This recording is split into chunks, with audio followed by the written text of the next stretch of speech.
Halo, hai, halo, hai. Hai, halo, hai, halo. Hai, halo, hai, halo, halo, halo, halo, hai, hai, halo. Oke, mohon maaf Bunda yang belakang, Ayah dengar suara saya? Dengar, kalau dengar coba bisa angkat tangannya. Ya, saya mau coba cek gelangnya. Oke, yang depan dengar suara saya?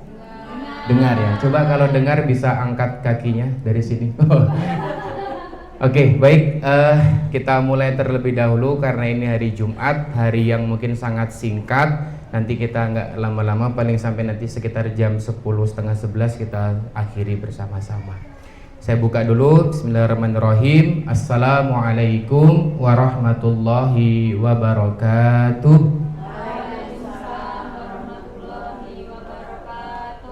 Ya, saya tuh nggak tahu kenapa ya Bu, kalau jawab salam pertama itu pasti belum semangat dan belum kompak.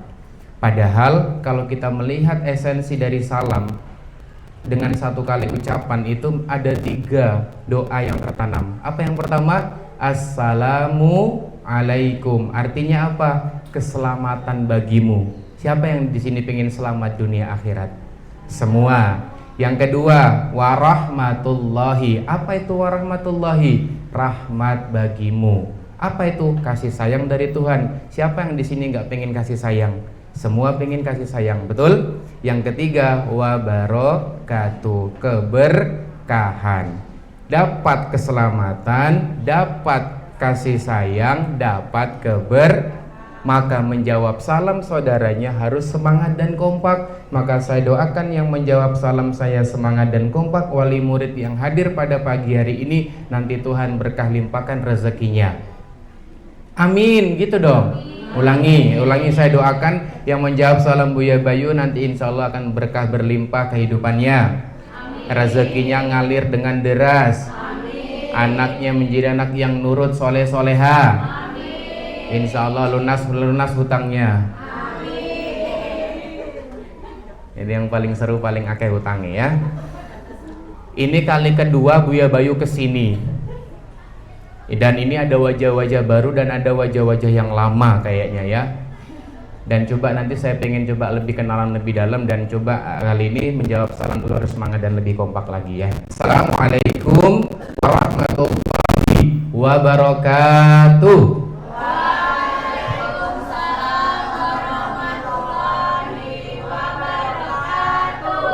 Alhamdulillah, salatu wassalamu ala rasulillah, la haula wa la quwwata illa billah. Asyhadu an la ilaha illallah wahdahu la syarikalah wa asyhadu anna Muhammadan abduhu wa rasuluh. Allahumma shalli wa sallim wa barik ala nabiyyina Muhammad wa ala ali Muhammad.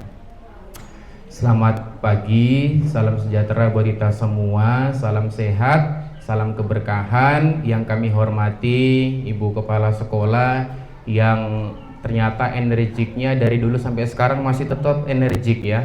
Dari awal saya datang disambut dengan suatu hal yang luar biasa. Tepuk tangan dulu buat Ibu Kepala Sekolah. Yang saya hormati pula adalah seluruh guru-guru, karyawan, operator yang membersamai SD Negeri Klitren. Dan yang paling penting dan yang paling utama, yang saya hormati, yang saya banggakan, yang insya Allah ini akan menjadi orang-orang pilar-pilar yang akan mencetak generasi emas di tahun 2045 adalah seluruh ayahanda ibunda yang hadir pada kesempatan kali ini. Alhamdulillah, syukurillah pada kesempatan kali ini kita bisa berkumpul, kita bisa sharing bareng. Mohon izin, saya tidak bermaksud untuk menggurui jenengan karena saya tahu jenengan lebih senior daripada saya. Saya tidak lebih men-teaching tapi lebih ke coaching. Do you understand? Yes, gitu aja ya. Pokoknya percaya, ngerti nggak ngerti bilangnya apa? Yes. Saya di sini saya coaching. Ini adalah pelatihan. Jadi saya juga adalah praktisi pegiat parenting. Jadi kita belajar bersama di sini. Bukan karena saya yang lebih pintar atau mungkin jenengan yang mendengarkan adalah di bawah dari saya, tidak. Tapi ada sedikit ilmu yang diamanahkan kepada saya, ini segera harus saya tularkan kepada panjenengan. Karena salah satu bentuk miniatur peradaban di muka bumi ini berawal dari rumah masing-masing.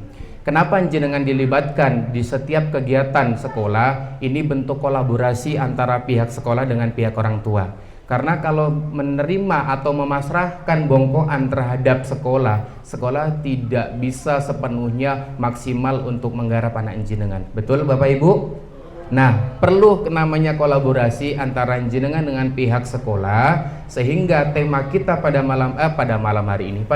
pagi hari ini, saya kebiasaan pengajian malam lah ya, adalah membangun karakter dan kemandirian dan kedisiplinan sejak dini. Bapak Ibu, siapa yang di sini tahu karakter? Karakter itu apa? Oke, ada lagi. Jadi ada dua kata inti di sini ya, antara karakter dan kedisiplinan. Ini seharusnya lebih terfokus kepada Golden Age kelas 1 sebenarnya ya. Tapi sebelum saya masuk materi, saya mau coba absen dulu ya. Nanti kalau saya bilang kelas 1 mana suaranya, jenengan bisa angkat tangan dengan katakan saya. Boleh? Oke, kita absen ya. Nanti suara yang terbanyak kita nanti healing bareng ya. Oke, saya coba ya. Kelas 1 mana suaranya? Saya. Oke, kelas 1 satu orang suaranya. Oke. Kelas 2 mana suaranya? Saya. Oke, kelas 2 2 orang. Kayaknya nanti kelas 6 6 orang gitu ya. Oke, kelas 3 mana suaranya? Wah, cakep. Kelas 3 banyak ya. Tadi saya tengok absen kelas 3 banyak. Tepuk tangan buat kelas 3 dulu dong. Cakep. Kelas 4 mana suaranya? Kok kayak tahu ibu gurunya juga saya terus ya. Yang kelas 5 katakan saya. Oke, kelas 6. Oh iya. Oh ini bau-bau senior kelihatan ya. Kelas 6 duduknya paling depan ya gitu. Baik, ini harapannya ya antara kelas 1 sama kelas 6 nanti orang tuanya hadir membersamai di sini, membawa pulang suatu materi, suatu hal yang baru sehingga nanti bisa lebih memperhatikan bagaimana kondisi anaknya di rumah. Bagaimana nanti kondisi terkait masalah karakter dan juga kedisiplinannya. Sebelum saya masuk materi, saya mau tanya dulu sama jenengan semua. Sudahkah kita bersyukur hari ini? Ayah, Bunda, sudah bersyukur hari ini? Saya mau nanya, bentuk syukur kita hari ini apa? Ya, bersyukur masih sehat. Oke, pertanyaan saya, why-nya atau kenapa alasan jenengan sampaikan tempat ini? Apa alasannya? Apa? Terpaksa? Oh, terpaksa, ada. Oh ya. Oke, ada terpaksa. Ada karena kebutuhan, ada sebuah kewajiban, berarti menggugurkan kewajiban. Ada yang berangkat ke sini karena dapat undangan, berarti kalau nggak diundang nggak datang, berarti datang tak dijemput, pulang tadi. Siapa itu? Jenengan itu. Ya, maka apapun alasan kita hadir tempat ini secara terpaksa, meninggalkan pekerjaan, meninggalkan rumah, meninggalkan salah satu hal aktivitas kita di rumah, berangkat ke tempat ini tidak lain tidak bukan kita mencari ridho Tuhan kita. Itu yang pertama. Yang kedua adalah niatkan untuk menggapai sebuah ilmu yang baru. Maka nanti saya minta yang jenengan yang ada di sini, tolong kita luruskan niat terlebih dahulu, bersihkan hati. Karena nanti amalan itu nanti sesuai tergantung dari niatnya, ya. Jadi kualitas niat itu mempengaruhi kualitas amal kita. Sudah bersyukur semua ya? Sudah bersyukur ya? Oke, saya mau nanya, bersyukur mempunyai anak yang sekolah di SD Klitren? Bersyukur? Oke, kalau saya ganti dengan satu Pajero mau nggak Bu? Anak jenengan mau? Enggak, saya ganti dengan satu petak tanah yang seharga 1 miliar mau? Kenapa nggak mau? Karena nggak mungkin ya. Oke. Karena kenapa? Berarti itu nggak bisa dinilai dengan rupiah. Betul Bunda? Kalau jenengan merasa hari ini menjaga kewarasan menjadi seorang ibu di rumah, sudah ngurus anak, belum nanti bertemu dengan suami, maka bersyukurlah. Karena banyak ribuan orang di luar sana merintih minta kepada Tuhannya untuk diberikan sang buah hati. Ketika jenengan diberikan sang buah hati, berarti itu adalah sebuah titipan Titipan itu apa? Seperti halnya ketika kita berangkat ke sebuah mall, tas kita taruh di sebuah titipan. Ini nggak boleh rusak sama sekali, betul? Dan kita nanti anak ini akan kita kembalikan kepada Rabb kita, kepada Tuhan kita. Bagaimana engkau perlakukan anakmu selama di dunia ini. Dan itu nanti akan dihisap di hadapan Tuhan kita. Maka ini sesuatu hal yang sangat luar biasa. Saya mau nanya, kalau belajar bisnis ada nggak sekolahnya? Ada. Kalau belajar manajemen ada nggak sekolahnya? Saya mau nanya, kalau belajar menjadi seorang ibu ada nggak sekolahnya? Belajar menjadi orang tua ada nggak sekolahnya? Nggak ada. Mungkin kita sering dapat ilmu parenting di mana-mana, betul nggih? Nah, salah satu bentuk bagaimana ilmu itu menjadi ilmu yang bermanfaat, ilmu itu yang terasa diterapkan dalam kehidupan kita. Jadi saya harapkan nanti mungkin sedikit ilmu dari saya, tapi jenengan terapkan itu lebih bermanfaat daripada jenengan mengumpulkan banyak koleksi ilmu tapi nggak dimanfaatkan sama sekali. Sepakat? Maka bersyukur ya, dari 120-an wali murid yang hadir jenengan. Wah, itu coba bayangkan. Kalau tepuk tangan dulu dong. Iya, ini kalau CPNS jenengan yang lulus ya. Luar biasa, karena apa? Meluangkan waktu, meluangkan bensin, meluangkan harta jenengan sampaikan tempat ini. Kalau bukan orang-orang pilihan terpilih, kita nggak akan bisa sampaikan tempat ini. Betul Bunda? Betul lah ya? Loh, kita bisa memilih, kita di rumah mau nonton sinetron, kita di rumah mau check out Shopee, bisa. Mungkin di tempat lain juga ada yang nggak berangkat karena nggak sibuk amat-amat di luaran sana, tapi nggak berangkat karena alasan nggak penting bagi saya. Tapi jenengan ke tempat ini bisa hadir, ini satu hal yang penting. Maka bersyukurlah kepada Tuhan kita. Itu ya, maka bersyukur yang pertama kali. Tuh, maka apapun agama kita, pasti kita selalu diajak untuk berdoa kepada Tuhan kita. Selanjutnya, saya mau nanya lagi, yang sudah pernah bertemu dengan Buya Bayu sebelumnya siapa, Cung? Yang sudah bertemu, 1, 2, 3, 4. Oke, yang lain belum ya? Oke, berarti kita kenalan dulu ya, karena pepatah mengatakan tak kenal maka ya kalau nggak kenal, kenalan dulu dong, jangan langsung sayang ya. Bahaya kalau langsung sayang. Kita kenalan dulu, perkenalkan nama saya Bayu Gatra Irawan atau biasa disapa dengan Buya Bayu. Siapa namanya? Buya Bayu. Udah jadi sering pegang mikrofon, sering kolaborasi sama sahabat yatim, nama saya Buya. Dulu lebih ke buaya Bunda. Dulu ya, sekarang enggak ya. Domisili saya sekarang di Kulon Progo. Saya bukan asli Jawa, saya campuran, ibu saya Wonosobo, bapak saya Makassar atau luar Jawa atau Sulawesi. Ya, alhamdulillah ini kali kedua bersama SD Negeri Klitren berkolaborasi dengan sahabat yatim. Ya, jadi juga sahabat yatim ada program untuk parenting dan juga ada program untuk edukasi anak-anaknya. Terus itu sosial media saya Bunda, Ayah, mungkin nanti kita bisa berteman di sosial media. Silakan nanti sebutkan nama, terus sama wali murid dari mana, nanti akan saya fallback. Saya nggak pelit fallback kok. Jadi kalau di follow nanti akan saya fallback.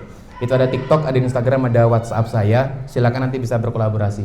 Dan kemarin setelah saya pulang dari sini ada emak-emak curhat panjang epol sama saya. Saya nggak tahu namanya siapa dan saya rahasiakan. Saya cek mukanya. Ya, hampir satu makalah Bu dia curhat tentang masalah parenting ya. Ya saya rahasiakan ya, entah jenengan atau siapa wallahu alam ya.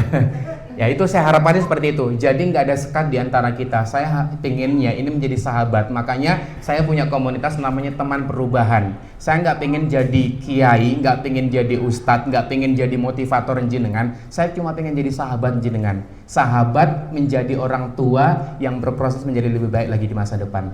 Seperti sahabat gimana sih? Kalau sama sahabat sama bestinya gimana? Ngobrol kan? Nggak ada batas kan? Nah saya pengen seperti itu sama jenengan semua. Jadi punya permasalahan apa? Yuk bareng-bareng kita selesaikan dengan satu persatu. Itu. Baik, kita bikinkan kesepakatan awal. Yang pertama nanti silakan Bapak Ibu silakan bisa membawa gelas yang kosong, bersih dan terbuka. Semua bawa gelas nggak? Nggak. Ini maksudnya bukan bawa gelas fisik ya, maksud saya adalah silakan buka hatimu, buka wawasanmu untuk menerima ilmu. Karena kaidah ilmu mengatakan undur mangkola wala tandur mangkola. Jangan lihat siapa yang berbicara, tapi lihat apa yang dibicarakan. Ketika jenengan menolak sebuah kebenaran, inilah ciri-ciri orang ada kesombongan di dalam dirinya. Apa itu definisi dari sombong? Batorul haq wa ghamtun nas. Apa itu? Menolak kebenaran dan meremehkan orang lain. Jadi kita bisa ambil ilmu dari siapa saja Bunda, selama ilmu itu ilmu kebaikan dan kebenaran. Itu. Yang selanjutnya, nanti silakan fokus perhatian hanya pada materi. Saya nggak mau bunda sama ayah di sini ngantuk, ya. Meluangkan waktu 1 jam ke depan kalau hanya sekedar ngantuk kan eman-eman rasanya ya.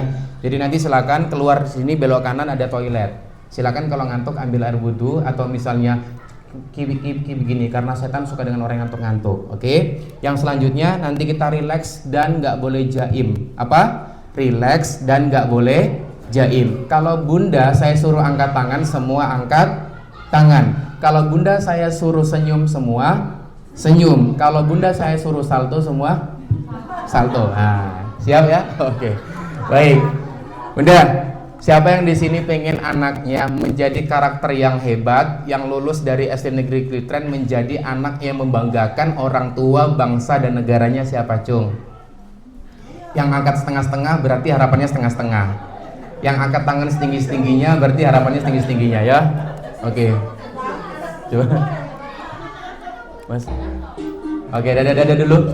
Bunda, ayah, di depan jenengan itu ada kamera. Di depan jenengan itu ada iPhone. Nah, mumpun iPhone-nya Pro Max, silakan lambaikan tangan dulu. Berikan senyuman terbaik dari SD Negeri Klitren untuk masyarakat Jogja dengan bilang Jogja. Siap? Nanti muka jenengan akan kami tampilkan di seluruh Yogyakarta dengan bilang Jogja. 1, 2, 3. Lagi 1, 2, 3. Lagi 1, 2, 3. Bunda, ayah tahu nggak? Coba tengok orang di sebelah kanan kamu.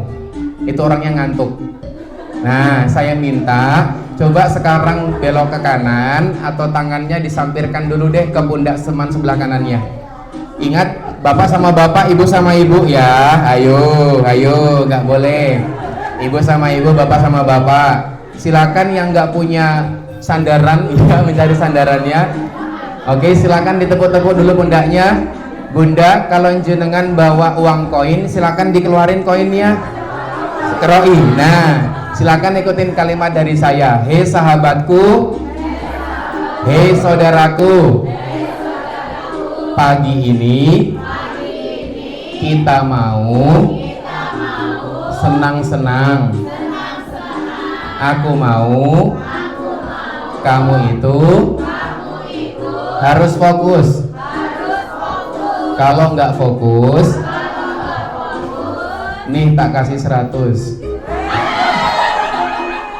Ulangi sekali lagi. Hei koncoku, hei saudaraku, aku ngerti kamu itu punya hutang, tapi nggak apa-apa, aku juga punya hutang, tapi nggak apa-apa, ada Tuhan yang maha memberi ampunan.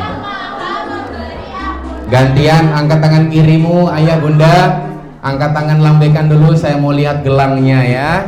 Silakan bisa dipamerkan dulu gelangnya kepada temannya. Biasanya cuma arisan aja. Sampirkan ke pundak teman sebelah kiri kamu, ayah bunda. Silakan ikutin kalimat dari saya. Hei saudaraku, hei koncoku, aku ngerti kamu kalau di rumah sering tersakiti, tapi nggak apa-apa, ada Tuhan yang maha mengobati. Hei saudaraku, aku pengen pertemuan ini gak cuma di dunia, tapi juga sampai di surga. Oke, tepuk tangan dulu buat kita semua. Oke, ya. Bunda, ayah, silakan tengok kanan, tengok kiri. Itu adalah sahabat jenengan yang besok saling rangkulan menuju ke surga. Coba tatap matanya sambil nyanyi untumu. Ono lombo ternyata ada jigongnya ya. Baik, seperti biasa mohon izin saya boleh berdiri ya, karena saya orangnya agak liar, jadi saya mohon izin berdiri, bukan bermaksud untuk kenapa-kenapa, karena saya cuma pengen dekat dengan orang-orang yang spesial hari ini ya. Jadi saya menghargai jenengan jauh-jauh dari mana? Yang rumahnya paling jauh siapa? Mana rumahnya? Sayegan sama Kulon Progo jauh mana? Atau mau adu mekanik boleh di sini? Oke, nggak apa-apa ya. Jadi bukan berbicara tentang masalah jarak ya. Jadi perjalanan ke tempat ini itu bukan perjalanan jarak, tapi perjalanan masalah hati. Sedekat apapun tempatnya, kalau hatinya jauh nggak akan pernah sampai Bunda. Tapi sejauh apapun tempatnya, kalau jenengan meluangkan waktu sampai ke tempat ini, hatinya dekat dengan tempat ini, pasti akan sampai. Gitu ya. Oke, jadi kalau saya bilang, kalau saya mau yel-yel, apa kabar ayah bunda hari ini? Jenengan bilang, alhamdulillah sehat fisiknya, sehat imannya, sehat ekonominya. Boleh? Saya mau coba cek di sini ada ayahanda. Biasanya kalau ayah itu masalah bab ekonomi agak mumet ya. Oke, kita coba cek. Bapak Ibu, ayah bunda, gimana kabarnya hari ini? Alhamdulillah.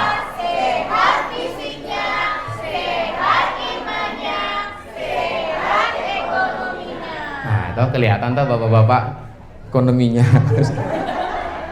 Iya, biasa ya kalau masalah ekonomi ya. Namanya juga di sini Bunda Hara. Ini saya katakan kalau emak-emak yang hadir ini adalah ras terkuat di dunia. Kenapa saya bilang ras terkuat di dunia? Karena kalau rating kanan beloknya ke akhirat. Ya, inilah emak-emak ya. Apalagi kalau di pasar cuma gara-gara beda 500 rupiah, bakulnya ditinggal loh. Bener nggak? Inilah alasan saya kenapa tidak mau berangkat ke pasar, karena ras terkuat di dunia ini tegel-tegelan kalau sama penjual. Oke, baik. Oke, saya mau sampaikan Anda ini adalah orang yang hebat. Coba angkat tangan, siapa yang hari ini datang dengan semangat? Oke, angkat tangannya semangat tapi mukanya terpaksa ya. Oke, lagi, siapa yang di sini punya mimpi besar? Oke, lagi siapa yang di sini ingin menjadi orang tua kebanggaan anaknya? Saya. Oke, semua pengen menjadi kebanggaan anaknya. Dan siapa yang di sini pengen bermanfaat untuk agama dan bangsa dan negaranya? Oke, semua pengen ya. Oke, mudah-mudahan dari tangan kita, dari lisan kita, 2045 Indonesia terwujudkan menjadi Indonesia emas. Tapi faktanya seperti apa saat ini? Oke, jangan bahas dulu itu ya. Oke, kita langsung masuk materi. Baik. Maka kita harus, nanti kita di sini akan berkata yang baik-baik ya. Maka ketika dia nggak bisa ngomong yang baik-baik, maka diem. Oke? Jadi obrolan kita adalah obrolan yang baik-baik. Oke, Bunda. Kita saat ini di tahun 2025, ini kan kita nggak bisa terlepas dari namanya digitalisasi, betul? Kalau zaman dulu tantangan menjadi seorang orang tua dalam dunia parenting itu belum kompleks pada zaman saat ini. Dulu apa sih masalah orang tua kita kalau dalam tantangan parenting atau pengasuhan terhadap anak kita? Apa? Paling mentok-mentoknya televisi. Bener ya? Paling mentok-mentoknya ketika sore hari disuruh mandi nggak mau pulang. Bal-balan sampai nanti waktu azan maghrib. Apalagi misalnya bangunnya kesiangan dan seterusnya. Betul? Nah, tapi kalau kita melihat fakta saat ini Bunda, di dunia parenting, ya di era digitalisasi saat ini, permasalahan sangat kompleks banget. Mulai dari anak itu bangun tidur sampai mau tidur lagi, ini masalahnya sangat-sangat benar-benar kompleks. Benar ayah bunda? Yes. Sekarang saya mau nanya kepada ayah bunda sekalian, apa tantangan menjadi tua di era digital saat ini? Apa? Teknologi. Ada lagi? Apa tantangannya? Duit untuk kuota. Oke, ada lagi? Banyak banget ya. Bahkan pun emak-emak, ini kan emak-emak ya, generasi milenial semua ya. Bener ya? Coba, kan ada generasi baby boomers ya, kelahiran 46 sampai 64 ada nggak? Nggak ada. Oke, generasi X 65 sampai 80 ada. Wah, generasi X ya masuk ya. Berarti kalau ngopeni anak yang sekarang berarti sudah masuk cucu ya. Oh ya, cucu. Oke. Generasi X, generasi Y. Generasi Y itu ada generasi milenial. Ada? Milenial itu 81 sampai 97. Wow. Ini milenial semua ya. Oke. Coba ada di sini wali murid yang generasi Z? Gen Z 97 ke atas? Ada? Oke, ada ya? Oke, ada. Baik. Biasanya kalau generasi Gen Z dengan anak Gen Alpha itu agak relate pembahasannya. Bener nggak sih? Nah, ini yang menjadi problematika saat ini di dunia pendidikan. Terkadang terjadi miskomunikasi atau mislink antara generasi sebelumnya dengan generasi selanjutnya. Sehingga pembelajaran mungkin tidak relate dengan dirinya karena anak Gen Alpha, anak Gen Z itu haus yang namanya haus validasi. Bener nggak ya? Nah, kalau kita berbicara tentang masalah era digital saat ini itu kompleks banget, apalagi anak kita masuk generasi Alpha. Dan di tahun 2025 anak yang lahir di tahun 2025 itu sudah masuk generasi Beta. Wah, nanti ahli demografi melihat lagi permasalahannya berbeda lagi. Kalau anak Gen Z masalahnya adalah overthinking dan seterusnya, nanti anak Gen Alpha masalahnya beda lagi. Begitu juga generasi Beta. Gitu, ya. Ini, kalau kita berbicara tentang masalah anak muda, anak Gen Alpha saat ini, Bunda, mereka itu nggak pernah namanya mengeluh sakit fisik. Bener nggak? Sekarang muncul era-era saat ini, ya. Yang laku itu bukanlah dokter umum. Sekarang yang laku adalah psikiater. Yang laku adalah psikolog. Nyun sewu Bunda, mohon maaf, saya punya kasus anak kelas 2 SD. Siapa di sini wali murid kelas 2 SD? Oke. Anak Jinan usia berapa tahun? 8 tahun, 9 tahun. Ada anak kelas 2 SD, Bunda, kasus yang saya dapatkan. Tulis surat kepada bundanya, Bunda, aku capek dengan kehidupanku saat ini. Kelas 2 SD coba Bunda, ngapain itu anak itu? Capek dengan kehidupannya, ngurus utang enggak, ngurus KPR rumah enggak, ngurus tes CPNS enggak, terima P3K juga enggak. Tapi kenapa bisa overthinking? Ternyata kita masuk di era modernisasi 4.0 di mana era digitalisasi sekarang sudah merambah kemana-mana. Akhirnya penyakit anak muda sekarang bukan kolesterol, penyakit anak muda sekarang gula. Walaupun terjadi saat ini anak-anak usia muda juga kena gula ya. Tapi yang sekarang terjadi penyakitnya anak muda adalah penyakit mental. Makanya sekarang banyak namanya kajian-kajian mental health. Mental health. Artinya apa? Anak-anak sekarang itu penyakitnya macam-macam Bunda. Ada OVT, overthinking, ada trust issue, ada lagi namanya inner child, keinginan dari kecil belum tercapai, ada trust issue, ada lagi anxiety, ada security. Macam-macam banget masalah anak-anak muda saat ini. Dan jenengan harus update masalah itu Bunda. Karena kenapa? Mungkin anak kita raganya raganya ada di rumah, tapi mohon maaf jiwanya nggak di rumah. Makanya ada judul kajian tuh serumah tapi tak seirama. Wah, keren banget kan? Karena anak-anak sekarang walaupun dia diam di depan HP-nya, diam di kamarnya, bisa jadi pikirannya ada di luar rumah Bunda. Karena apa? Tadi efek dari digitalisasi. Oke, Bunda, saya mau nanya lagi. Ayah dan Bunda, bencana terbesar apa yang sedang kita hadapi saat ini? Serumah tapi tidak serumah. Itu ya maksudnya ya? Iya. Oke, betul ya. Oke, nanti kita akan bicara itu. Oke, Ayah dan Bunda, bencana apa yang sedang kita hadapi saat ini? Apakah gempa bumi? Apakah banjir atau tanah longsor? Ataukah mungkin gunung meletus? Apa? Bencana kita saat ini? Covid udah lewat Bu. Ayo. Semuanya ya. Mulai dari bencana utang ya kan, bencana dirasani korotonggone bareng ya itu. Kompleks banget masalah saat ini. Nah, kalau kita berbicara tentang masalah tantangan orang tua di era digitalisasi ini sangat kompleks banget Bunda. Yang dimana semua lini akan dikena. Salah satunya adalah ada free sex, ada pornografi, ada pacaran, ada kecanduan gadget. Yang lagi marak sekarang adalah lagi bete. Nyun sewu, di Yogyakarta saya dapat informasi ini, perhatian sama Bunda Ayah ya. Aduh, malah direkod lagi. Ini A1 dari Badan Intelijen ya. Mohon maaf ya, saya sampaikan kepada jenengan. Di Yogyakarta itu sudah merabak banget yang namanya grup WhatsApp khusus anak-anak SD yang suka sesama jenis. Dan itu nggak muncul di permukaan umum. Itu underground. Dan ternyata public figure, influencer di Yogyakarta itu adalah menjadi pioneeringnya grup tersebut. Mungkin mereka awalnya masuk hanya sekedar penasaran, hanya sekedar coba-coba atau diajak sama temennya. Tapi ini menjadi suatu hal yang musibah besar bagi kehidupan kita. Ya, karena pendanaannya sangat luar biasa, gede banget Bunda. Saya tahu dananya luar biasa bagaimana influencer dipasang di setiap kota itu untuk memberikan opini-opini tentang masalah lagi BT hal ini. Ya, padahal ini adalah sebuah penyakit Bunda. Nanti akan saya sampaikan, salah satu bentuk dari lagi BT, penyimpangan seksualitas, salah satunya, ini rekan saya tanya, kenapa kamu bisa jadi seperti itu? Tidak hadirnya sosok bapak dalam kehidupannya. Makanya Indonesia negara kedua Bunda, Pak, fatherless country. Apa itu fatherless country? Father bapak, less tanpa, country negara. Indonesia peringkat kedua negara tanpa bapak.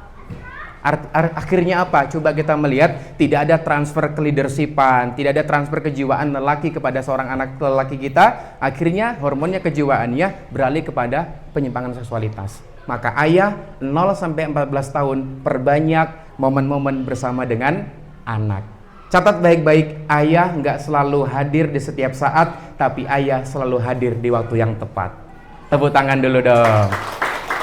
Itu, ayah pastikan kalau jenengan sekolah di SD Negeri Klitren, cek jadwal akademik selama di sekolah ini.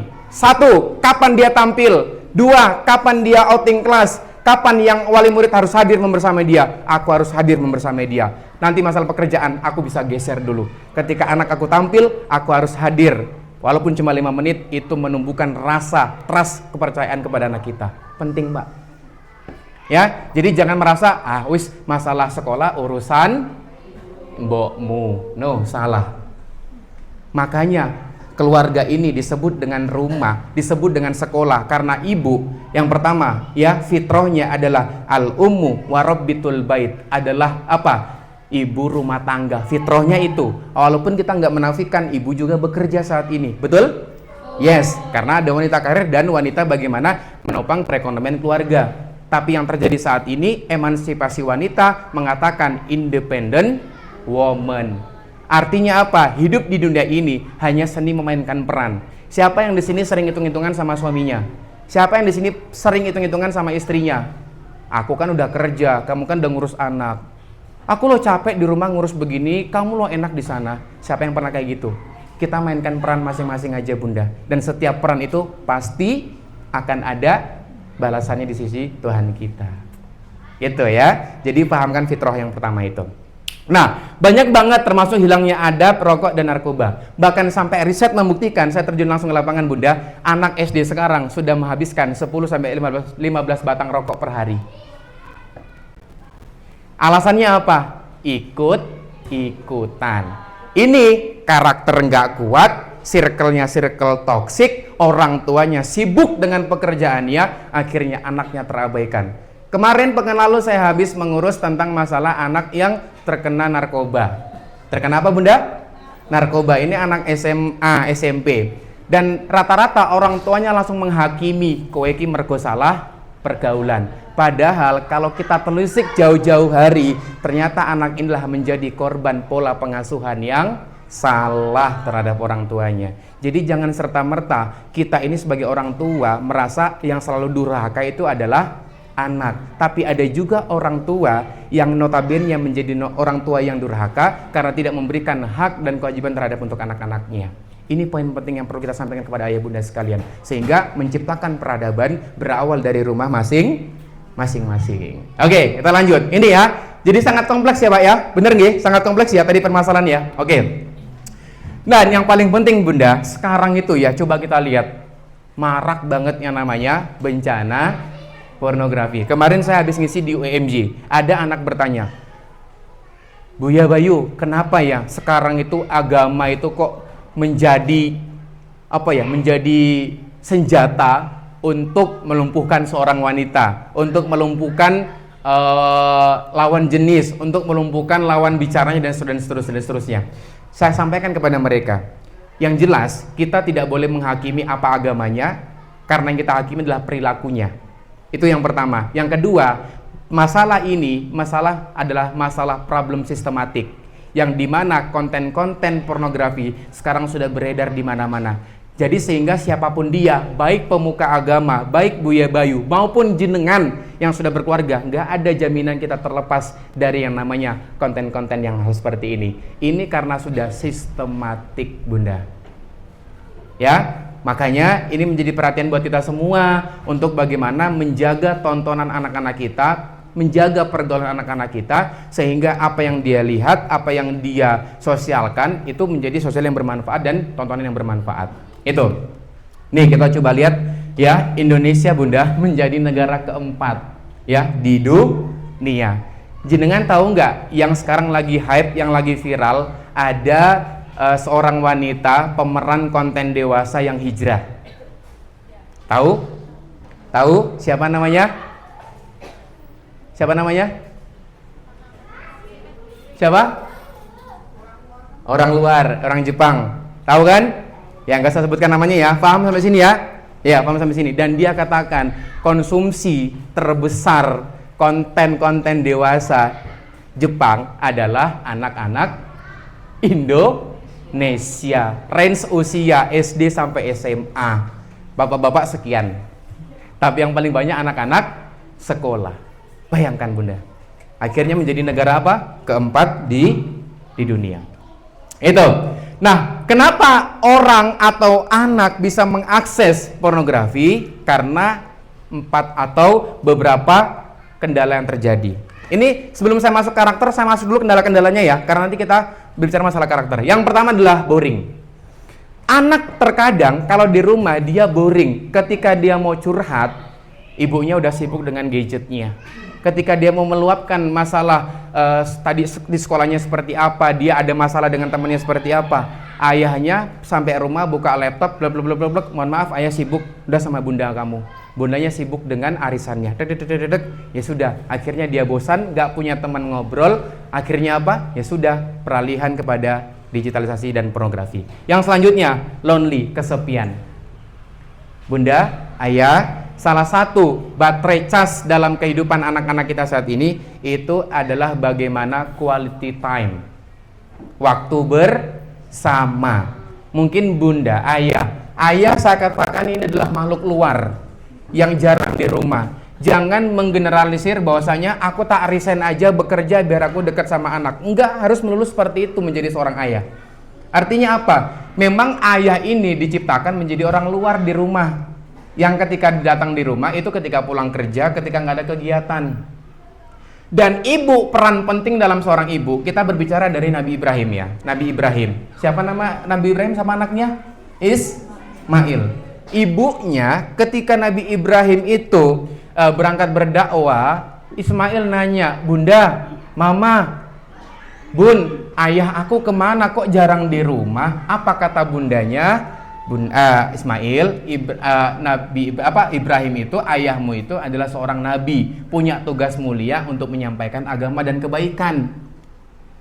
Ini seorang pesan ibu menyampaikan kebaikan kepada seorang anak. Coba kalau emak-emak sekarang ditanya sama anaknya, Bu, bapak kemana? Apa jawaban ibu? Mbuh, ranggenah. Maka yang terstigma di otak anak, di pikiran anak, bapak ora genah. Makanya peran penting dari seorang bapak sama seorang ibu berkolaborasi. Makanya ketika anak sedang tidur, maka sering-seringlah pilot talk. Pilo niku bantal, talk niku ngobrol sama bantal. Soalnya bapak ning cakruk terus ya. Soalnya bapak nggak pernah di rumah. Artinya apa? Coba kalau bapak, ini harusnya bapak hadir Bu ya. Saya tuh agak gemes kalau parenting gitu. Kalau ditanya bapak mana? 1, kerja. 2, bapak mana? Jaga rumah. Ya.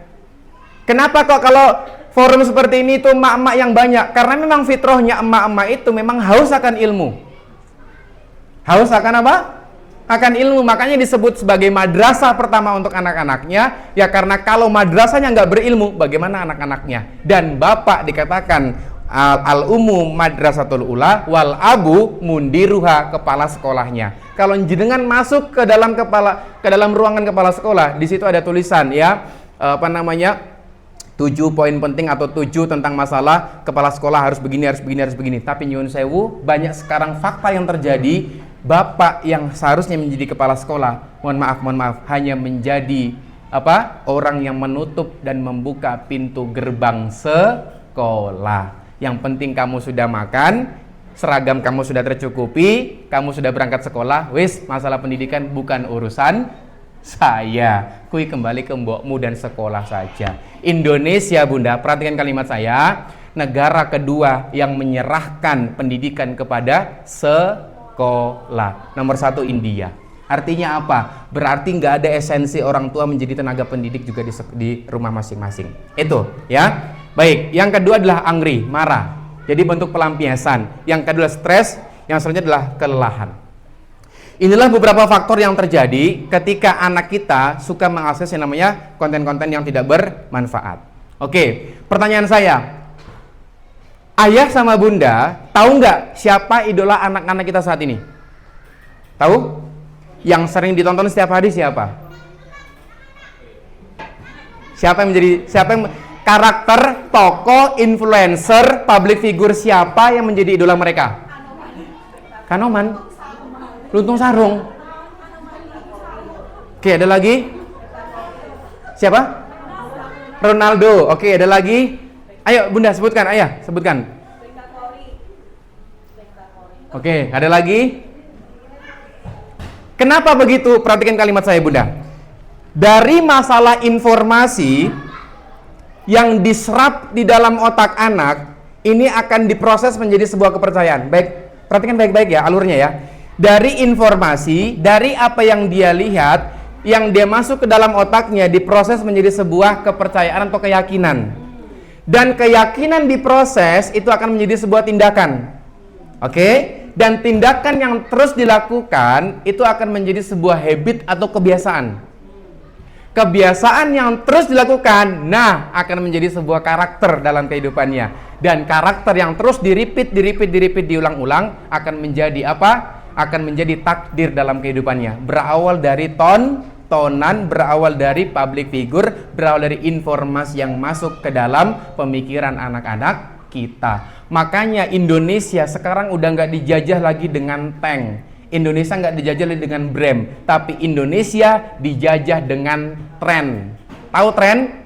Ya, dengan apa? Apa yang FYP. Maka standar anak muda saat ini, anak Gen Alpha, sudah bukan dengan pelajaran agamanya, sudah bukan dengan nasihat orang tuanya atau nasihat gurunya, tapi standar kehidupan anak muda sekarang, apa yang FYP di beranda TikTok-nya. Saya sampaikan kepada jenengan, sesuatu yang ramai belum tentu benar, dan sesuatu yang sepi belum tentu salah. Coba kita lihat beberapa konten-konten di TikTok, kalau konten-konten jeduk-jeduk, viral nggak? Rame nggak itu? Apalagi yang ramai sekarang masalah horeg gitu ya, rame dipertontonkan ya. Itu saya nggak membayangkan melihat bagaimana ketika sonar itu diaktifkan, genteng-genteng itu pada runtuh, kaca-kaca pada pecah, terus gimana dengan gendeng telinga kita gitu loh. Saya nggak habis pikir masalah itu ya, koyo gelem kayak gitu. Nah itu ya, masalah tadi tentang masalah tontonan itu tadi.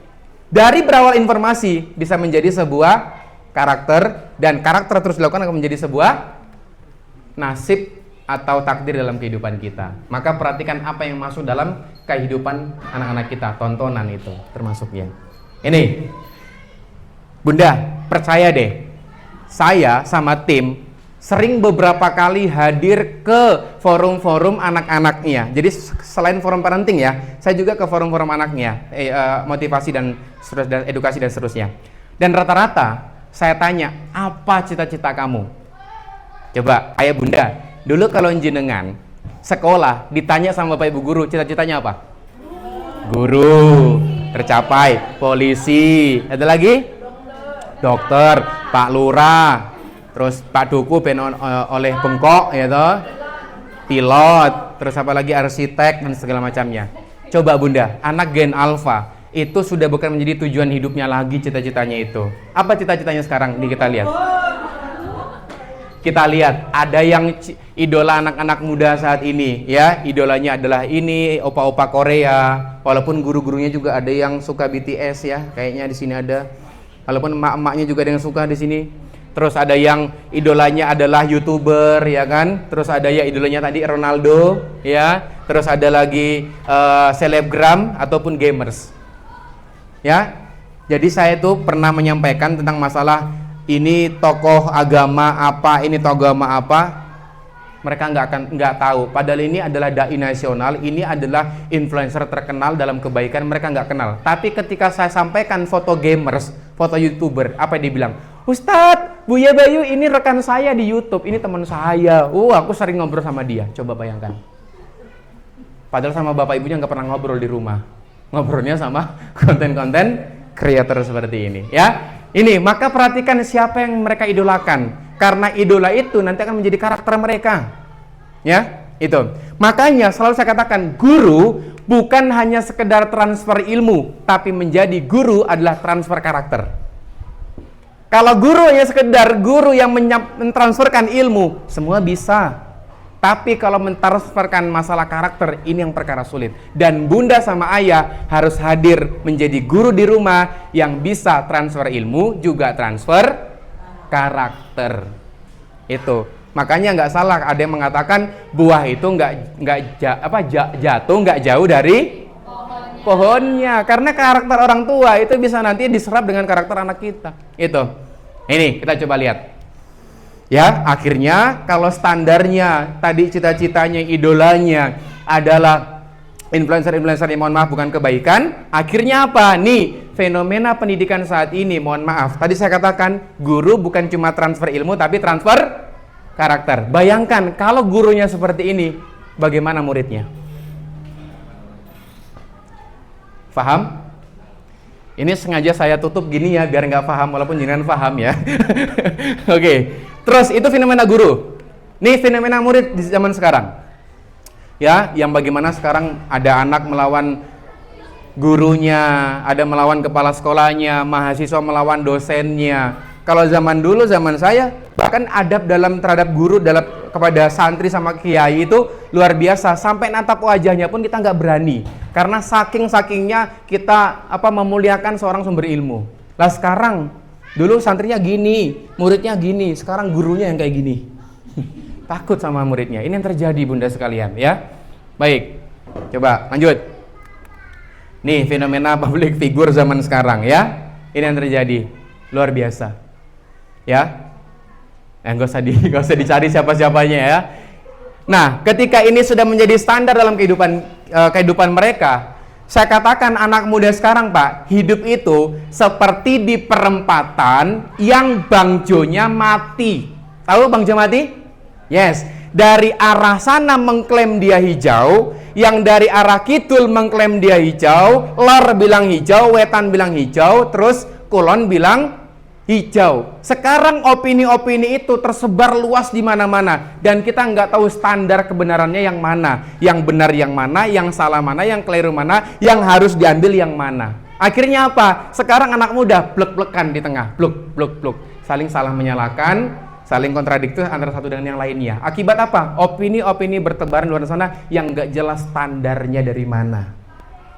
Makanya guru itu, kalau saya ngisi sharing motivasi guru itu nggak bisa diganti dengan ChatGPT.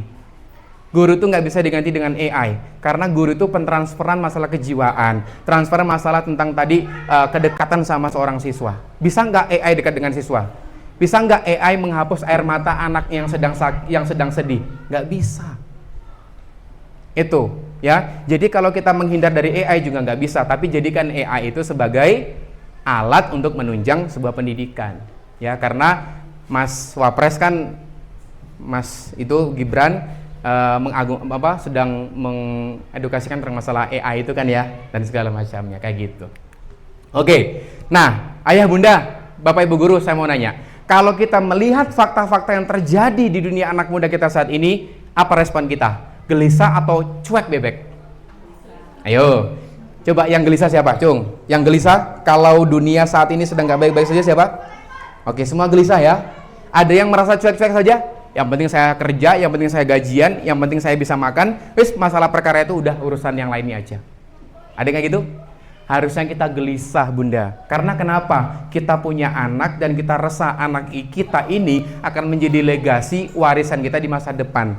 Bayangkan kalau faktanya terjadi seperti ini, bagaimana 20 tahun ke depan yang digadang-gadang 2045 bunda ayah akan membawa Indonesia ini menjadi Indonesia emas. Tapi faktanya seperti ini luar biasa. Saya mau sampaikan kepada jenengan, terkadang solusi itu nggak sebanding atau nggak selaras dengan permasalahan. Sekarang saya mau nanya, anak muda, anak gen alfa, anak SD, yang rusak apanya? Akhlaknya, adabnya, karakternya. Terus yang diperbaiki apanya? Yang diperbaiki apanya? Yang diperbaiki apa? Makanannya. Walaupun ya, maksud saya itu. Artinya, kalau permasalahannya adalah adab, karakter, dan seterusnya bermasalah, yang perlu diperbaiki adalah sistem kurikulum pendidikannya, yang perlu diperbaiki adalah SDM terkait masalah keguruannya, dan penunjang masalah pendidikannya. Relate nggak? Relate. Tapi yang rusak pola pikirnya, yang dibenari adalah pola perutnya. Matching? Saya nggak mau bahas masalah itu, saya mau cuma sampaikan masalah fakta yang terjadi saat ini. Betul Bapak Ibu? Yes, kita lanjut. Oke. Nah pertanyaannya, kenapa mereka mengidolakannya? Tadi bunda bilang anak saya idola sama Ronaldo, adalah tadi idola sama siapa? Banyak banget. Kenapa mereka mengidolakannya? Ini. Pertanyaan selanjutnya, apakah anak semakin soleh dengan mengikuti sosok idolanya? Apakah anak menjadi karakter yang lebih baik dalam kehidupannya ketika dia mengidolakan orang tersebut? Ataukah malah kelak idolanya bisa menyelamatkan mereka masuk surga? Enggak juga ternyata bunda. Ya, maka anak zaman sekarang ini, perhatikan baik-baik, jangan sampai tontonan anak-anak kita itu menjadi tuntunan. Sekarang kebalik bunda, yang seharusnya tuntunan menjadi tontonan, dan tontonan sekarang menjadi tuntunan. Udah kebalik sekarang bunda. Kita lihat bagaimana keagamaan, majelis-majelis keagamaan hanya sekedar menjadi tontonan. Benar? Tapi yang begitu tontonan malah menjadi sebuah tuntunan. Akhirnya itu tadi, karakter anak muda sekarang menjadi lemah. Nah, karakter itu, perhatikan kalimat saya, ini sama dengan kepribadian. Kepribadian itu terdiri dari dua unsur. Ada pola sikap dan pola pikir. Yang pertama adalah pola pikir disebut dengan akliyah. Kebangkitan anak muda, kebangkitan manusia berawal dari sini dulu. Dari mana? Pola pikir. Makanya investasi terbaik seseorang itu bukan dari gamisnya, bukan dari gelangnya, bukan dari cincinnya, tapi dari mana? Dari leher ke atas. Apa itu? Ilmu. Makanya di agama, seseorang yang dia berilmu pasti akan diangkat derajatnya kan? Karena dia berilmu. Ini pentingnya masalah ilmu. Yang pertama adalah pola pikir, yang kedua adalah pola sikap. Akhirnya membentuk sebuah karakter. Banyak orang pintar tapi pola sikapnya nggak bener, betul? Banyak orang bener tapi nggak bener. Ini cara Jawanya gitu ya. Terus banyak juga orang yang dia sikapnya baik tapi mohon maaf akalnya nggak, kurang dan segala macamnya. Maka akal sama sikap ini saling berkesinambungan, akhirnya membentuk namanya saksia atau kepribadian atau karakter yang benar dan baik menurut agamanya. Seperti itu ya. Makanya orang-orang di luar sana, musuh-musuh peradaban itu meruntuhkan generasi bukan dengan senjata, tapi dengan apa? Dengan tren, dengan pola pikir yang salah. Akhirnya memisahkan antara agama sama kehidupan. Udah, kalau bahas masalah agama di gereja aja, di masjid aja. Kalau bahas masalah halal haram itu nanti di pengajian aja atau nanti di forum-forum keagamaan lainnya. Kalau bahas masalah itu nggak usah di sini. Itulah disebut dengan orang yang memisahkan antara agama dengan kehidupan. Makanya kita menjadi pendidik, menjadi orang tua, selalu pakai standarnya adalah agama deh, seperti itu.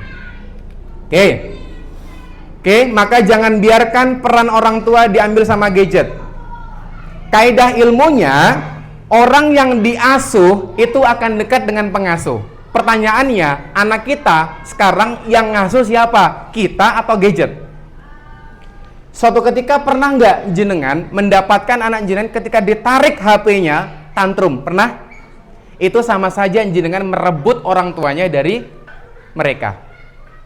Tipsnya, perhatikan baik-baik, melatih kedisiplinan. Yang pertama, sampaikan tentang masalah komitmen. Nak, Du, Le, main HP-nya 5 menit lagi ya. Nanti kalau sudah 5 menit, Bunda tarik HP-nya, waktunya untuk mandi.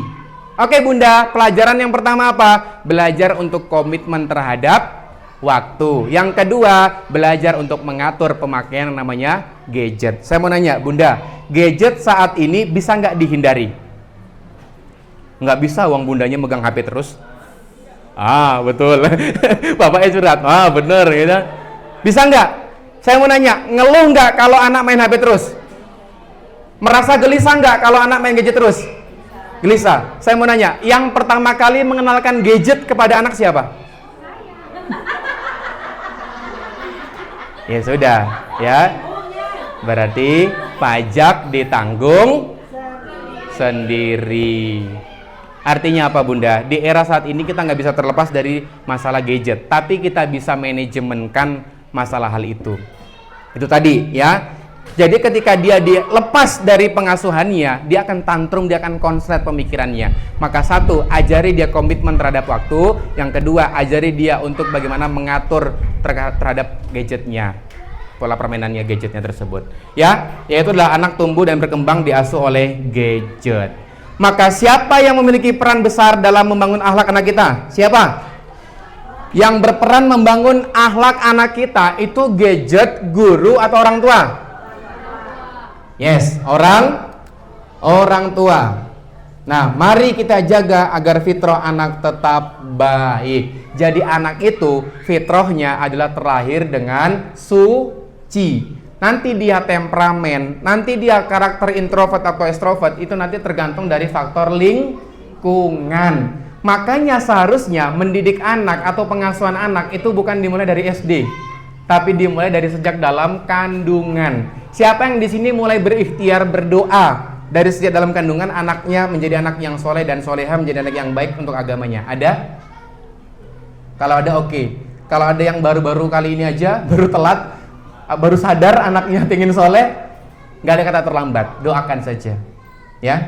Itu. Maka Bunda, Tuhan itu nggak salah memasang pundak kepada jenengan, karena Tuhan itu tahu jenengan itu akan bisa melampauinya. Tuhan itu tidak akan membebani suatu hamba di luar batas kemampuan seseorang.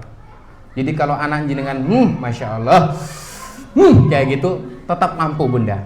Tetap intinya satu kuncinya. Yang pertama adalah sabar, yang kedua sabar, yang ketiga sabar. Buya, kan sabar itu ada batasnya. Yang membatasi kesabaran itu adalah manusia itu sendiri. Dan namanya keimanan itu nggak bisa diwarisi. Kita lihat bagaimana Nabi Nuh membuat kapal yang besar waktu itu. Dia tahu ada banjir bandang mau melanda, tapi apa yang dikatakan sama anaknya, enggak, aku nggak ikut kamu ayah, aku tetap di sini saja. Makanya keimanan itu nggak bisa diwarisi. Nggak ada jaminan ketika jenengan taat sama Tuhan, anak kita menjadi taat, nggak ada jaminan. Tapi minimal setidaknya kita sudah berusaha menjadikan diri kita percontohan untuk anak-anak kita. Makanya pola parenting yang baik itu adalah mendidik dengan rasa cinta dan rasa keteladanan. Itu poin pentingnya. Karena anak, children see, children do. Apa itu? Anak melihat dan anak melakukan. Anak nggak pandai mendengar, tapi anak pandai melihat dan pandai meniru. Itu, ya. Mari menuai hasil pengasuhan. Sekarang yang berapa Bunda? Wih, udah 10:30 saja. Luar biasa ya. Menuai hasil pengasuhan. Apa yang terjadi pada anak kita saat ini adalah hasil pengasuhan kita di masa lalu. Percaya deh Bunda, kita yang sekarang hasil dari masa lalu dan kita yang hasil dari masa lalu dan kita yang sekarang adalah perhatikan kalimat saya ulangi. Kita yang sekarang hasil proses dari masa lalu dan kita yang sekarang penentu di masa depan. Kalau anak jenengan saat ini tercetak seperti ini, berarti hasil dari pola pengasuhan zaman dulu. Kalau jenengan pengen anak jenengan berbuat baik, pengen seharapan, ya maka dimulai dari parenting, mulai dari sekarang. Itu anak zaman sekarang nggak bisa dikarakteristikkan parenting seperti jenengan pada zaman VOC dulu.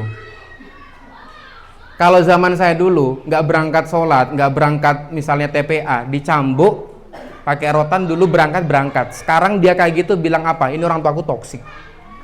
Dia baper, akhirnya viral, ya kan? Ini orang tuaku nggak kayak gini, bener nggak? Makanya mentalitas anak kita luar biasa bunda ya, sedikit gitu langsung mak toksik kayak gitu dan segala macamnya. Karena dia cuma taunya toksik gitu loh, dia belum bisa memanajemen emosionalnya sama sekali. Akhirnya apa-apa yang nggak berkaitan dengan masalah hatinya disebut dengan toksik. Emaknya nggak nurutin dirinya disebut toksik dan toksis terusnya. Itu ya. Maka pengasuhan, apa itu pengasuhan? Proses interaksi antara orang tua dan anak. Bunda, ayah, sering-seringlah anak-anak itu diajak ngobrol deh, ya. Sering-sering diajak ngobrol dan sering-sering meluangkan waktu untuk ngobrol dengan dirinya. Nggak usah kalau ketika keluar nggak usah dulu bahas masalah sekolah. Kenyangkan dulu dia. Apalagi kalau anak cowok. Anak cowok itu kalau logika tanpa logistik itu anarkis. Jadi kalau pulang sekolah kasih kenyang dulu dia, baru ajak ngomong. Jangan langsung ujuk-ujuk, gimana tadi sekolahnya? Tadi main sama siapa? Bunda aku lapar, aku mau makan dulu. Beda sama anak cewek. Anak cewek itu langsung pulang, bunda aku tadi main sama ini sama ini. Karena psikologis wanita sama pria berbeda. Wanita paling tidak menghabiskan 20.000 kata per hari, sedangkan cowok 5-7.000 per hari. Maka ayah siap-siap menjadi tong sampah bunda-bunda ya. Kenapa gitu? Karena love language-nya wanita itu dengan kata-kata. Coba deh kalau misalnya lagi sedang berdua, ayah, saya punya jamaah, dia bilang, Ustadz, suami saya tuh nggak kayak Aldebaran di Ikatan Cinta. Saya bilang, delok, bojone, oh yo, incen ora beda adoh kan. Dia tuh nggak pernah bilang I love you, I miss you, aku sayang kamu, aku langsing dan segala macamnya. Yaitu dulu PDKT mungkin iya. Karena love language-nya wanita adalah dengan kata-kata. Makanya dia suka dengan pujian. Cewek itu karakternya al-mar'ah kal mir'ah, sama kayak cermin. Ketika cermin itu pecah, bisa nggak dipasang menjadi sempurna? Nggak bisa. Maka jangan pernah rusak kepercayaan seorang wanita, Bapak. Itu dia, Masya Allah. Mana bapak-bapak ini? Nggak ada muncul ya? Tapi kalau bapak-bapak, love language-nya, bahasa cintanya bukan dengan kata-kata, tapi dengan apa? Dengan perilaku, dengan tanggung jawab. Makanya ada kalimat, pria tak berkata-kata, tapi pria butuh bukti nyata. Bertanggung jawab, mencari nafkah, berkeringat, sampai nangis di pojokan kantor. Itu demi jenengan. Kok jenengan suaminya pulang kok minta dikata-katain? Nggak bisa bunda. Karena love language-nya seorang pria itu dengan tanggung jawab. Dan bapak saya pesankan, ketika jenengan pulang bekerja, ketika jenengan sampai di rumah, jangan langsung nanya mana anakku. Yang ditanya dulu, bagaimana kondisimu wahai istriku. Mustahil, oh mustahil pak. Nah ini kenapa seperti itu? Karena psikologis wanita itu mempengaruhi mood dari seseorang anak. Coba deh, kalau jenengan, siapa yang di sini kalau pagi moodnya kalau kayak bidadari, tapi kalau siang moodnya kayak mak lampir? Atau pagi siang mak lampir terus? Coba cek. Makanya anak itu moodnya nanti tergantung dari mood orang tuanya. Maka menjaga kewarasan diri itu perlu peran penting dari seorang ayah. Sebenarnya ya, bunda itu nggak butuh solusi, tapi cuma cukup didengarkan. Karena pemimpin terbaik, pendengar yang baik. Kadang bunda udah ngobrol panjang lebar, wek. Yuk bapak mau ngomong, apa mau? Bener lah, iya curhat iya. Kayak gitu. Karena memang berat pak menjadi seorang pemimpin. Cuma mendengarkan itu perkara berat loh. Apalagi wes embok nih, udah kayak resking, udah repot banget urusannya. Tapi itulah bagaimana menjaga peran masing-masing. Bapak sebagai pendengar yang baik dan ibu yang berbicara cukup dengarkan saja seperti itu. Ya, nanti kalau ngomong banyak pak, plek 1 juta, langsung diem. Bener nggak? Ayo, lagi itu psikologis yang pertama. Psikologis yang kedua, mata wanita itu lebih lebar daripada mata pria. Coba kalau nyari baju atau handuk, yang lebih luas wanita atau pria? Wanita. Itulah kenapa alasannya. Kenapa kok pria kalau nyari baju selalu nanya bunda, bajuku mau neng endi yo? Perasaan neng kene, neng kono bapak. Nunggu ya. Biasanya seperti itu, ya. Tapi kalau bapak sudah fokus terhadap satu tujuan, dia hanya fokus terhadap diri jenengan saja. Wah, emak-emak itu luar biasa. Kalau ditanya, ayah, aku langsing nggak? Harapannya lah, begitu dibilang iya langsing, ayah bohong pasti. Lah piye to karepe kan kayak gitu ya. Memang emak ini rada aneh Pak ya. Luar biasa kayak gitu ya. Maka interaksi antara orang tua dan anak dalam mendukung perkembangan fisik, emosi, sosial, intelektual dan spiritual sejak anak dalam kandungan sampai dia dewasa. Tuh, maka sering-sering ngobrol Pak sama pasangannya. Dan kepribadian orang tua di era digital bisa dilihat dari bagaimana beranda YouTube-nya, explore Instagram-nya, status medsosnya, dan siapa yang dia follow. Tuh, perhatikan baik-baik. Maka pastikan kalau anak jenengan masih anak kelas 1, pastikan HP jenengan itu tidak ada konten-konten yang dewasa yang dilihat sama anak-anak kita. Hati-hati, jaga benar-benar. Atau minimal di mode sawat, atau mungkin grup-grup itu kadang dikunci atau segala macamnya. Karena ada suatu kisah, ini bapaknya ikut grup, ngerti dewe lah bapak-bapak kalau ngirim stiker-stiker kau yang ngopo Pak. Dilihat sama anaknya, ih bapak lucu banget Pak, jadi konten-konten yang nggak bener. Maka jaga baik-baik ya, jaga bener-bener ya. Ini ya, maka kepribadian orang tua juga bisa dilihat dari bagaimana apa beranda YouTube-nya. Itu. Nah, maka kesimpulannya, oke, karakter terbentuk dari informasi yang didapatkan. Yang kedua, karakter terbentuk mayoritas dari faktor eksternal. Orang tua harus lebih waspada terhadap tontonan anak, dan orang tua proaktif belajar tentang pengasuhan. Bunda, jangan merasa pintar tapi pintar merasa. Karena merasa pintar dan pintar merasa itu berbeda. Kalau orang merasa pintar, dia cukup stagnan ilmunya begitu saja. Tapi kalau pintar merasa bodoh, merasa kurang, merasa butuh, jenengan terus menggali informasi terkait masalah parenting, insya Allah jenengan adalah orang-orang yang bagaimana nanti bisa berkontribusi terhadap negara, terhadap agama, dan semakin dekat dengan anaknya melalui wasilah parenting tersebut. Tepuk tangan dulu buat ayah bunda yang ada di sini. Itu poinnya ya bunda ya, ayah sekalian ya. Jadi membantu karakter itu adalah butuh namanya bantuan dari seorang ayah dan bunda, dan juga faktor-faktor lainnya adalah faktor eksternal yang mayoritas terjadi, termasuk juga masalah tontonan. Jadi orang tua proaktif ya, ikut-ikut kajian Dr. Aisyah Dahlan dan seterusnya itu, ikutinlah pakar-pakar parenting itu. Insya Allah bermanfaat kok ilmunya buat kita semua ya. Mungkin bukan untuk sekarang, tapi di masa depan mungkin jebule iki to materi ini yang kemarin disampaikan.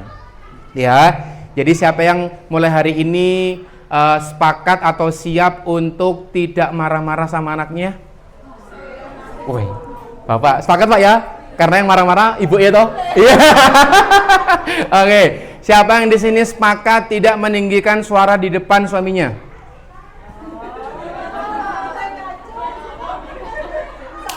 Oke, terakhir ya.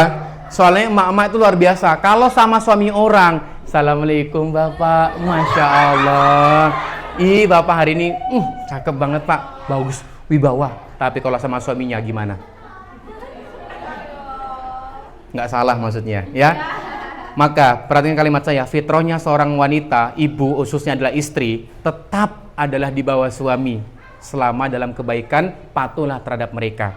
Makanya tadi saya katakan, seseorang yang hebat adalah pintar memainkan peran. Walaupun kita di sekolah sebagai guru, sebagai kepala sekolah, kita pulang fitrahnya lepas baju kita adalah menjadi seorang istri. Jenengan bekerja di kantoran, menjadi CEO, menjadi kepala manajer apa segala macamnya, pulang ke rumah copot baju jenengan menjadi seorang istri yang bagaimana tidak boleh ada kalimat kasar kepada suami, apalagi meninggikan suara. Bahkan dalam sebuah hadis dikatakan, silakan wanita bisa masuk surga lewat pintu manapun, salah satunya adalah patuh dan tunduk terhadap suami. Itu keren banget loh suami. Makanya ketika pernikahan dikatakan nih, qabil tu nikah, saya terima nikahnya, maka ars ini bergetar ya, karena apa? Perjanjian akbar ini suci, peralihan dari bapak jenengan menuju kepada dirinya. Tanggung jawabnya besar kepada siapa? Suami. Maka ketika suami bekerja bunda, di rumah doakan yang terbaik, maka insya Allah kucuran rezeki suami itu akan terus mengalir deras dari doa-doa orang terzolimi dari seorang istri. Seperti itu poin pentingnya ya.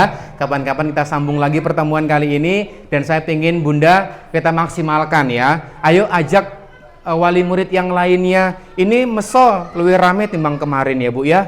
Kemarin tuh kelas berapa saya? pertama kali kesini kelas berapa Bun? 6 tok campur ya, 4, 5, 6 ya kalau nggak salah ya. Itu kurang lebih ya 200 orang ya. Ya, kurangin nolnya 20 orang gitu. Kayak gitu. Jadi harapannya, ayo ilmu seperti ini bukan saya bermaksud untuk apapun, ayo bersama-sama kita berkolaborasi lah ya. Jadi sekolah itu punya harapan besar untuk jenengan juga bisa menjadi peran penting dalam dunia pendidikan terhadap anak-anak kita. Seperti itu poinnya. Apapun permasalahannya, tolong diobrolkan. Jangan ada grup di dalam yang nggak sehat seperti itu. Gitu ya Bunda ya. Jadi melatih karakter, membentuk karakter dan kemandirian anak itu butuh peran penting dari orang tua. Perhatikan tontonannya, perhatikan dengan siapa dia berteman. Karena kalau mau melihat agama seseorang, coba lihat bagaimana agama teman-temannya. Saya pernah dapat nasihat dari guru bisnis saya mengatakan kalau engkau menjadi pebisnis, maka minimal berkumpullah dengan 7 pebisnis, maka karaktermu, maka pola pikirmu akan menjadi pola pikir pebisnis. Maka siapa yang dia mau soleh, mau baik, mau benar, ya anak-anak kita cemplungkan ke hal-hal yang bermanfaat, khususnya kepada keagamaan ini. Dan saya yakin jenengan menitipkan anak jenengan di Kelitren, pastikan ada value tersendiri di sini, bener nggak? Nggak mungkin langsung ngotot, Bu, nitip, enggak. Pasti akan ada value tersendiri di dalamnya, ya. Jadi Indonesia Emas ini nggak hanya bisa dilakukan oleh guru-guru atau kepala sekolah saja, tapi butuh peran penting dari namanya orang tua dan stakeholder lainnya untuk bagaimana memajukan Indonesia ini menjadi Indonesia yang luar biasa, menjadi Indonesia Emas di tahun 2045. Maka sekali lagi saya minta aplaus yang meriah buat para bunda-bunda, ayah-ayah yang hadir membersamai agenda kita pada pagi hari ini. Demikian saya rasa cukup untuk pertemuan kita pada pagi hari ini, karena hari ini hari Jumat, nanti yang muslim ada sholat Jumat. Mungkin selanjutnya ada tambahan dari sahabat yatim untuk closingnya atau gimana, atau ada briefing? Ada selanjutnya? Oh iya, sebentar ya, dari teman-teman sahabat yatim saya tutup terlebih dahulu. Sampai berjumpa di pekan selanjutnya, di pertemuan selanjutnya entah kapan. Nanti kita bisa kolaborasi dengan Ibu kepala sekolah, entah nanti mau teknisnya per kelas atau nanti bareng-bareng, nanti itu masalah perkara teknis. Oke, demikian Bapak Ibu, sehat-sehat semua, lancar rezekinya, sehat badannya, istiqomah sampai nanti husnul khotimah, masuk surga bersama-sama. Amin ya rabbal alamin. Demikian, assalamualaikum warahmatullahi wabarakatuh. Ya, saya serahkan kepada teman-teman sahabat yatim, semoga. Sebelumnya ada video penutupan ya, seperti kemarin ya. Ya, monggo silakan. Assalamualaikum warahmatullahi wabarakatuh. Saya perkenalkan, saya Aprilia dari sahabat yatim. Kebetulan kemarin kami menitipkan surat untuk Bapak Ibu, itu sebagai ikhtiar kami memperkenalkan sahabat yatim di Yogyakarta. Yang kebetulan kantor kami ada di Jalan Bukusan Selatan. Itu juga ada asrama kami, asrama yatim. Jadi anak-anak kami asuh di sana. Jadi ibu bapak boleh datang ke sana untuk bertemu dengan adik-adik kami. Kebetulan juga kami menitipkan surat untuk open donasi. Anak-anak kami akan kami sangkut